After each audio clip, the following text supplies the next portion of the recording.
Alright, what up guys? A few of you guys on the Traxxas forum wanted me to do a video on the Futaba GYC 430. It's basically a car gyro. There's another guy that has one, it's the GY 430. It's for, like a helicopter. I really couldn't find no differences, but they're pretty much the same. As you can see, I got it mounted in the receiver. I didn't feel like, taking the motor off and running the wire through the receiver. And there's actually a little bump up where the screw is to hold this black piece down, so it's level, because this thing actually sits kind of cockeyed. So now the gyro is level, so I just stuck it next to the receiver. So and excuse that wire mess, but I got lights on this thing. It's all pimped out. I got fans. There's that candy apple green. The remote. I got a little phone holder on there. That's from one of my helicopters.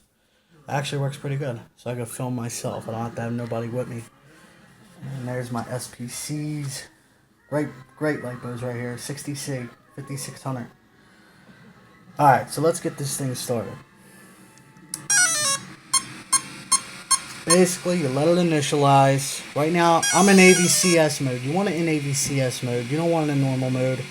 Normal mode's weird. It says it fights outside forces, but it's definitely weird. You won't like it. AVCS is the shit. Basically, it keeps your car from spinning out. You could corner way better than you ever could. Way better than I ever could. So it makes me look like a pro, but I thought I drove pretty good myself. I was doing speed runs, getting 75 miles an hour. Now this thing is like, it makes speed runs so much easier. So here it is right here. It's got two white switches right there. Come on, focus.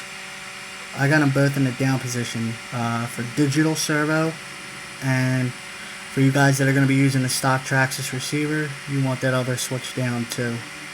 My gain, see that white dial?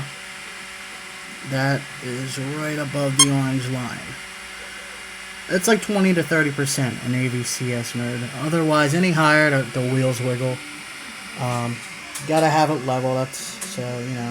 Plus, mounting it in the receiver box was like a no-brainer. That the wires are all jumbled up like that, but the cover's on it, so I didn't have to go taking anything apart, and it works great. So, alright, let's get into how this works. Basically, it's super simple. The servos go to port 1 on the gyro. There's only 3 ports. Alright, they go to port 1. Port 2 is like if you have a 3-channel remote, or, anything higher than a 2-channel. You can do the gain on your remote. So there's 3 ports. Also, the third port is what goes from your gyro to your receiver. For some reason, port 1 and 2 on the receiver box is the steering, normally. Well, port 1 did not work. I had to use port 2. So right here I have a little drawing for you guys. If you guys want to pause it and take note. So you got your servos. Go into port 1. You're going to need a Y extension, a Y servo lead. Alright, so 2 servos go into 1, port 1. Okay? Then you're going to plug this little plug that they give you, little servo extension. It's just 1 lead. Goes into port 3, and then you go to your receiver, port 2. And that's that.